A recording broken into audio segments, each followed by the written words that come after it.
Sa mapagpalang araw po sa ating lahat, welcome back po sa ating 365 Daily Devotion with Pastor Russell Ocampo. So, ang topic po natin for today is pakikilala pa ba natin ang Diyos kung walang Bible? At mayroon po tayong concept na philosophical theology. Philosophical theology is the study of God and His attributes using the tools of human reason, logic, and observation of the universe.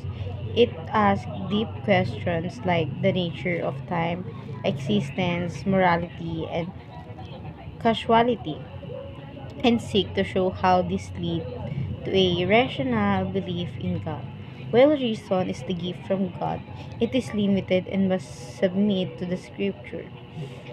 Psychological theology can support faith, but it cannot replace divine revelation.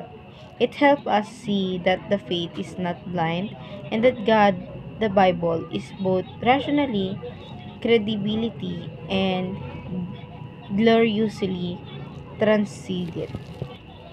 At may kita naman natin ito sa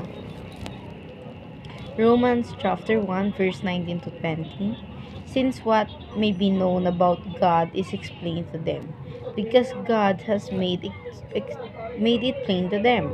For since the creation of the world, God is invisible, qualities, His eternal power and divine nature have been clearly seen, being understood from what had been made, so that people are without excuses. Sa Tagalog naman po, sapagkat ang maraming malalaman tungkol sa Diyos ay maliwanag, dahil iyon ay pinahihayag sa kanila ng Diyos mula pa ng likhain ng Diyos ang sanlibutan, ang kanyang likas na hindi nakikita, ang kanyang kapangyarihan walang hanggan, at ang kanyang pagkadiyos ay maliwanag, inihahayag ng kanyang mga ginawa. Kaya't wala nang silang madadahilan pa. At ngayon naman po, share ko naman po yung mga natutunan ko sa naging topic po natin for today. Simulan po natin sa teaching. First teaching, all creation bears God's fingerprint. So, lahat po pala ng creation na nandito sa mundo, may fingerprint pala ng Panginoon. Bakit? Dahil sa lahat ng bagay na ginawa niya, meron kiyang kadahilanan. Yung buhay ng tao, alam naman natin na sa Diyos yan nagmula. Yung mga bagay na nakikita natin, sabihin natin ultimo gamit, sa Diyos pa rin nagmula yan kahit gawa ng tao. Syempre, may isip ba yun ng tao kung hindi sila bibigyan ng maayos at magandang pag-iisip ng ating Panginoon. Ngayon naman, sa second teaching na tayo, creation give us glimpse of God who is. So, sa mga creation pala ng Diyos na nakikita natin, dun pa lang may hint na kung ano yung Diyos sa buhay natin. Ngayon naman sa third teaching na tayo, we can truly know God only through the Bible. So, yung Panginoong Kristo pala, malalaman natin siya at makikilala natin siya ng mas malalim sa pamamagitan ng Biblia. Hindi sa pamamagitan ng sabihin nating likhang pag-iisip lamang ng tao. Yes, makikilala natin kung sino ang Panginoon sa pamamagitan ng salita ng tao. At syempre, sa pagpapakilala ng tao kung sino siya.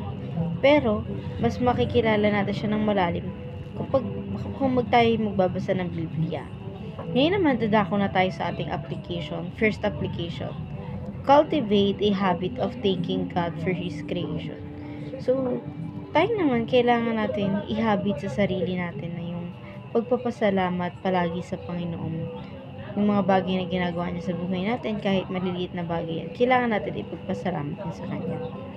Ngayon naman sa second application na tayo, stay mindful of God and live a life of worship.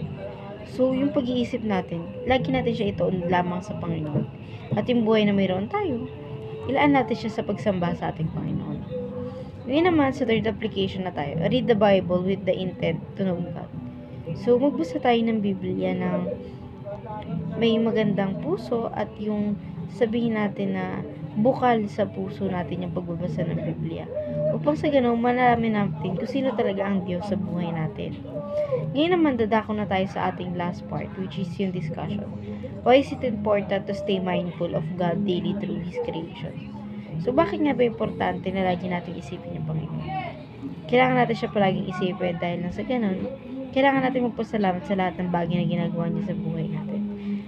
ultimo maliliit na bagay yan or malalaking bagay, kailangan natin ipagpasalamat palagi sa Kanya yun. At yun naman sa alternative question na tayo. What have you learned from this devotion? So, natutunan ko po sa devotion natin ngayon na kahit yung maliliit na bagay, ipagpasalamat natin sa Panginoon dahil nabubuhay tayo. 3 beses sa isang araw nakakakain pa tayo. Ngayon naman, sa second alternative question, how can you practically apply your devotion? So, may apply ko sa sarili ko na magsipagin pa sa pagbabasa ng Biblia upang sa ganun, mas makilala pa natin ng malalim kung sino ang Panginoon sa buhay natin. So, ayun lamang po for our today's discussion. Thank you for watching.